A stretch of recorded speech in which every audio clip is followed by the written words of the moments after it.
começaram a me demonizar pelo simples fato de eu fazer muito dinheiro. Porque, realmente, assim, o empreendedor, ele é muito mal visto aqui. Porém, no final das contas, né, existe uma lógica invertida e a pessoa ela vive muitas vezes uma vida onde ela passa por ciclos errados sem nem perceber. Você precisa virar casa se você quiser enriquecer, se você quiser ganhar mais dinheiro. E como que você vira a casa? Você traz as probabilidades ao seu favor. Porque a casa é o cassino. Cara, o jogador nunca ganha no cassino, né? A maior chance de você ganhar dinheiro no cassino é você entrar no cassino e você jogar na roleta. E uma única vez, todo o seu patrimônio. Essa é a maior chance de ganhar no cassino. Porque você tem na roleta o preto e o vermelho, e você tem o 0 e o 00, que são verdes, né? Então você tem quase 50% de chance de ganhar. É algo entre 46% e 48% de chance, eu não sei direito. Então, a sua maior chance de ganhar no cassino é jogar uma única vez na roleta all-in em alguma das cores. Quanto mais você joga, mais você perde, porque as probabilidades estão contra você. Então, para você virar o cassino, você tem que jogar as probabilidades ao seu favor, né? Então, o jogo do enriquecimento é um jogo de probabilidades. Entendeu? É o jogo de jogar as probabilidades ao seu favor e não contra. E se você quer ser o jogador e quer jogar um jogo de gente grande, você está jogando com as probabilidades contra você. E você tende a empobrecer, a fazer cagada, a viver pobre, mas com a esperança de que você vai enriquecer algum dia, mas não vai. Quando que tu entendeu isso? Em 2013, 2014, talvez. E como é que tu fez pra virar a casa? Eu passei a deixar de querer enriquecer só com os meus investimentos e passar a ter uma carteira de clientes diversificada. Então foi quando eu deixei de querer enriquecer só investindo meu dinheiro e passei a montar um negócio. Tá. Não é? Então pensa assim, ó, tem muita gente hoje que acha que vai enriquecer pegando o seu dinheiro e querendo ficar comprando e vendendo toda hora. Pode enriquecer, mas as probabilidades estão contra você. Por isso é natural que você tenha mais chance de quebrar ou de não prosperar. Quando você empreende sem ferir princípios, porque o empreendedorismo por si só também é um jogo de probabilidades contra você, tá? Então quando você empreende numa área que você conhece, sem você se expor ao risco da ruína, sem se endividar mais do que você deveria, né? Aprendendo antes de correr algum grande risco, você acaba jogando aos poucos essa probabilidade a seu favor. Então, quando eu comecei a empreender, né, eu parei de querer enriquecer só na força do meu braço e comecei a criar mecanismos e modelos, né, que iriam jogar o jogo a meu favor. Por exemplo, se eu tinha 50 pessoas no meu time, na época, prospectando clientes, a chance era muito grande de alguma dessas pessoas do meu time encontrarem um cliente multimilionário. Eu sozinho tenho as probabilidades. Então, o que eu fiz foi um jogo de probabilidades. Eu preciso manter um custo baixo, ter fontes de aquisição diferentes. Tu sabia disso na época ou tu analisou como tu fez e, pô, até que eu fui na cagada certinho? Cara, foi uma mistura dos dois. É. Não foi na cagada, eu sabia que essa era a direção, né? Mas óbvio que eu não tinha essa clareza que eu tenho hoje. Mas na época eu também não tive um mentor, sabe? Eu não tive um cara que sentava comigo e me explicava. Os meus mentores eram os livros, né? Então o que mudou a minha vida com certeza foi ler, mesmo não gostando de ler. Porque para pra pensar, ler é colocar as probabilidades ao seu favor. E aí, cara, o cara ele viveu uma vida inteira e ele registrou os maiores aprendizados que ele teve no livro dele. É sobre isso o livro, é sobre uma mensagem, é sobre o que ele aprendeu, é sobre o legado. Um legado que ele vai deixar no outro, diferente de uma herança que ele deixa pro filho, não é? Então ele registrou todos os aprendizados dele no livro.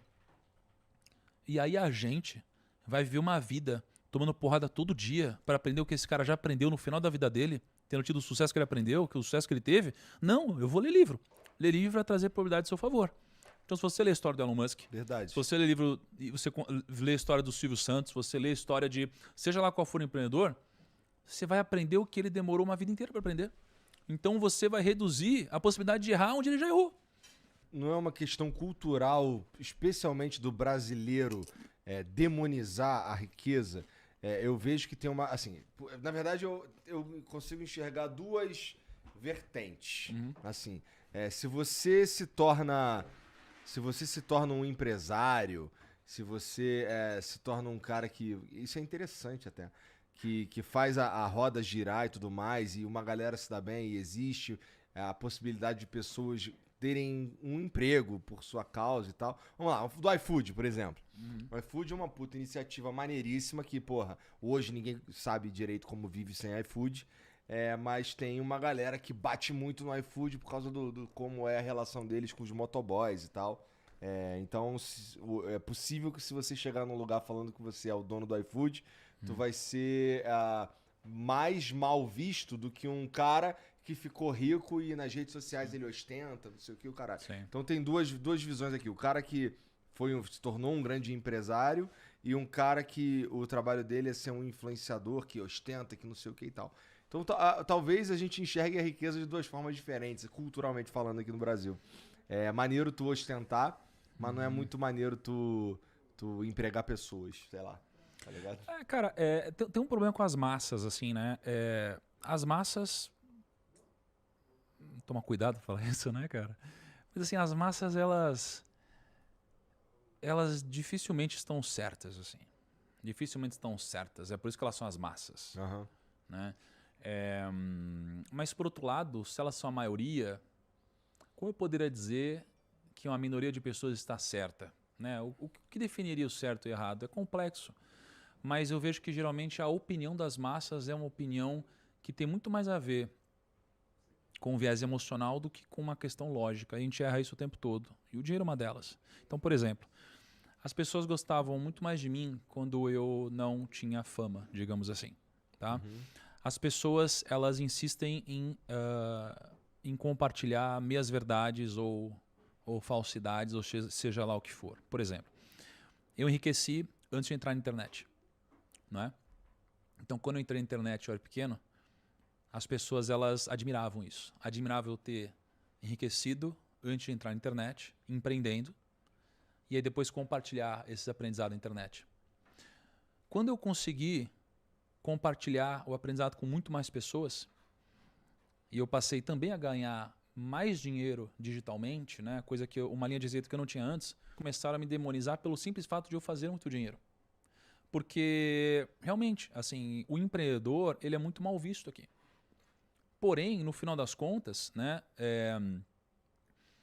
existe uma lógica invertida e a pessoa ela vive muitas vezes uma vida onde ela passa por ciclos errados sem nem perceber. Então, é claro que existem as exceções, mas muitas vezes eu sou uma pessoa que eu não fui admirado numa empresa onde eu trabalhei, por exemplo. Então, eu não recebi um aumento, eu não cresci e eu fiquei estagnado mesmo acreditando que eu estava fazendo um bom trabalho. E aí isso daqui me traz a crença, já que muitas pessoas ao meu redor me dizem que o patrão é explorador e o funcionário é sempre do bem, que o funcionário ele não deve trabalhar muito, porque isso daqui não vai me enriquecer nunca e eu nunca vou crescer, porque é assim que funciona o mercado capitalista malvadão, por exemplo. E aí, quando eu me demito ou eu sou demitido e vou trabalhar numa outra empresa, eu entro nessa empresa com essa crença. E aí, por isso, eu não desempenho mais do que eu poderia desempenhar. E aí, eu não cresço novamente ou eu sou mandado embora em algum momento. E aí, eu começo a achar que a culpa é do outro. Enquanto que, na verdade, pelo fato de eu ter vindo com essa crença e evitado trabalhar mais do que eu poderia e trazer mais resultado do que eu poderia, né, me fez não crescer. Então, no final das contas, eu estou culpando o outro por algo que, na verdade, eu estou errando. Porque a gente começa a entrar num ciclo negativo. Né? E muitas vezes esse ciclo vem das grandes massas. Né? Porque a maioria das pessoas, elas geralmente não tem algum resultado expressivo. Elas sonham em ter muito dinheiro. Elas gostariam demais de ter muito dinheiro.